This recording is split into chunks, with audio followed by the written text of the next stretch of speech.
yeah, it's a work of love. So bring on the long days, I say.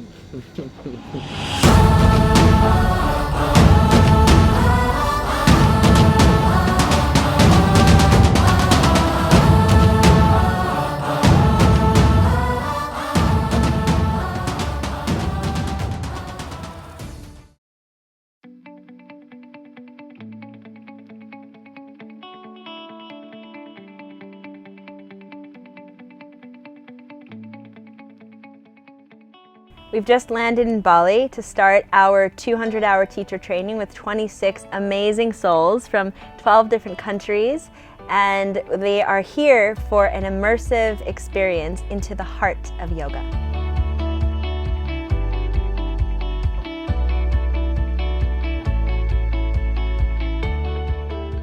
The first full day of training is going really well. I feel like the group is so grateful to be here, and they're really green and bright-eyed and excited about everything and anything. And I'm just stoked to see how everything unfolds. We've had our first morning practice, and it was hot and sweaty and challenging, and everybody just embraced it and totally rocked it out. First day was amazing, exciting. We have an incredible group of yogis from many different parts of the world. I think 10 or 12 countries, which is pretty crazy for a group of just under 30 people. So we're in for quite a global experience, let's say.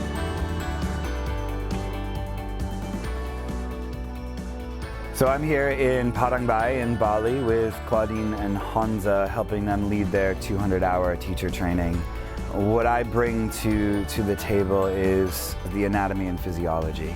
So coming into almost the engineer aspect of the asana practice is what's happening below the skin, what's happening with the body, the bones, the muscle, and how do we train this new generation of teachers to keep their students safe. And the other aspect of what I bring is the bhakti, which is the love, the devotion. So we do a lot of singing, a lot of chanting, a lot of kirtan. So we've got on one side the engineer aspect, the body, the movements of the body, the science, the arithmetic, which is art in and of itself, and then the kirtan, the bhakti, the mantra, the pure heart of it.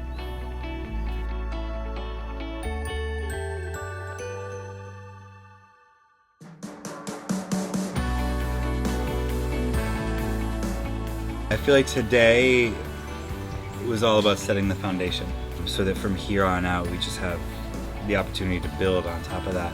This is the foundation of our energy as a group and us getting to know each other.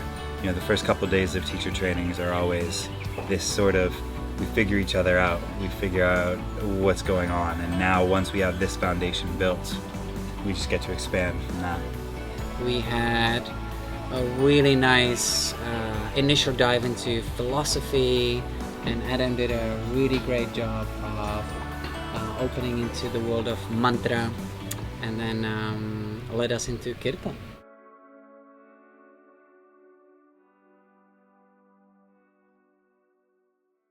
Today, day 4? Today's day 4. We're getting into it today.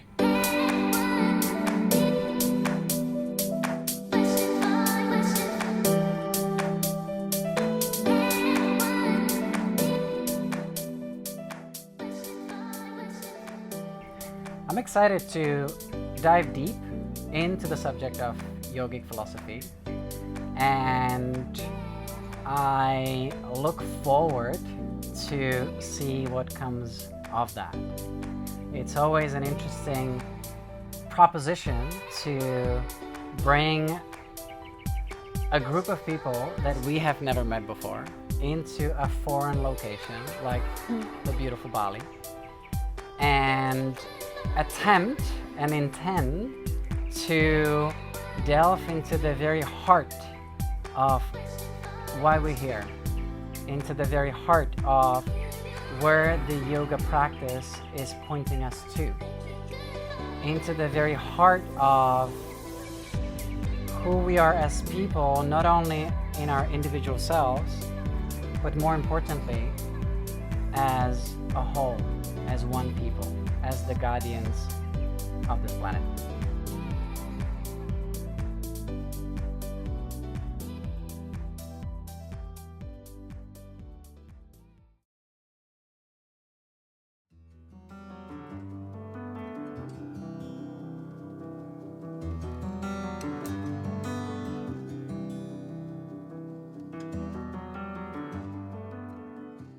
It is the functioning of the mind.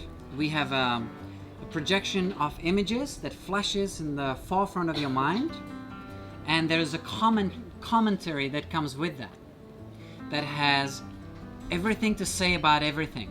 That's where judgment comes into your perception. And it is a beautiful thing, because that is how we decipher and translate the meaning of experiences and the nature of reality. Okay? Experience consists of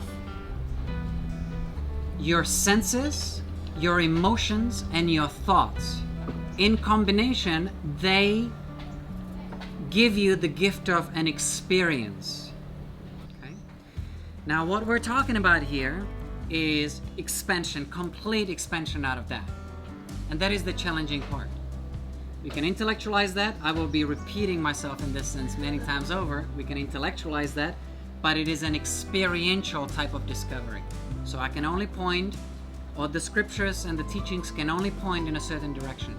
It is up to you to walk in that direction and see for yourself. Do I choose my Dharma, or is it chosen for myself? I say, can you remember the Dharma you have chosen for yourself before coming into this lifetime? That's how I would phrase it.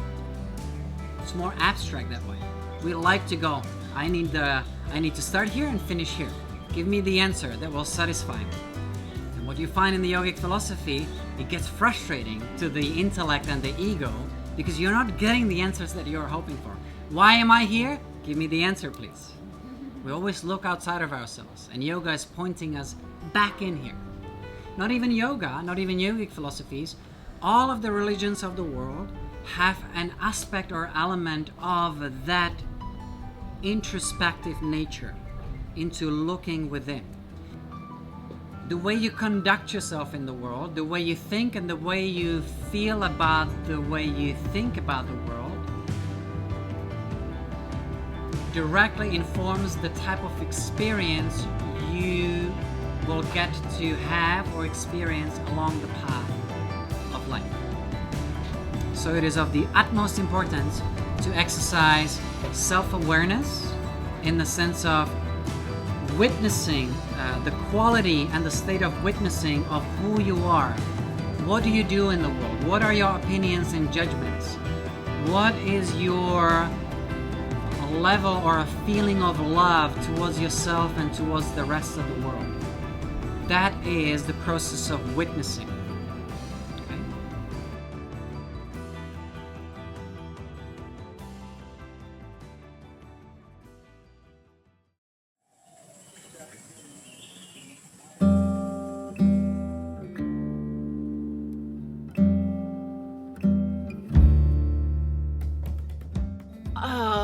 Guru Honza.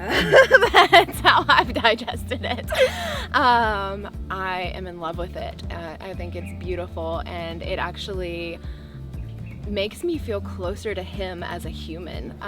His philosophy on life and his expression of the philosophy of yoga, you can tell it's very deep rooted in him, and it's a very big passion of his, and he physically and expresses it every day in who he is as a person and how he lives his life. And so it's not just somebody at the front of the room barking philosophy and barking, you know, all these religions at us and practices. It's somebody who physically embodies it and is sharing love with us and sharing something that is a part of himself, and that I really, really appreciate and I feel deeply.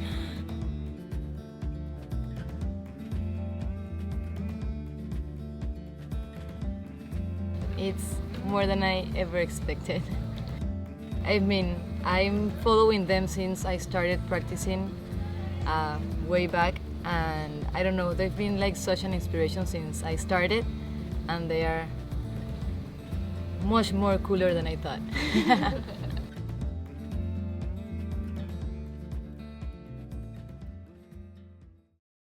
Honza and Claudine have definitely created like a super safe, like they were saying, container for us to be able to, I think, work through our own stuff and come together and support each other, and just a really safe space for me to, and I'm sure everyone else, to work through kind of just like why we came here, or even stuff that maybe we didn't even know was coming up. They are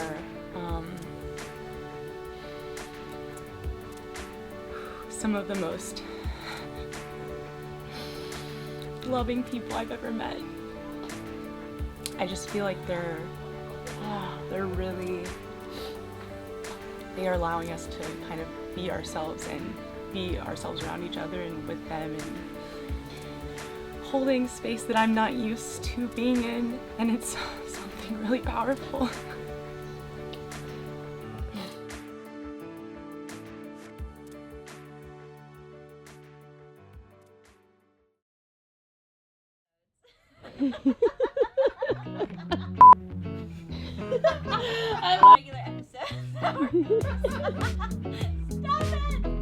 We're so excited to see what week 2 will bring as we delve deeper into anatomy, posture, sequencing, stories, assisting, all the good stuff, and lots more. Let's do this! Let's do this. Yep.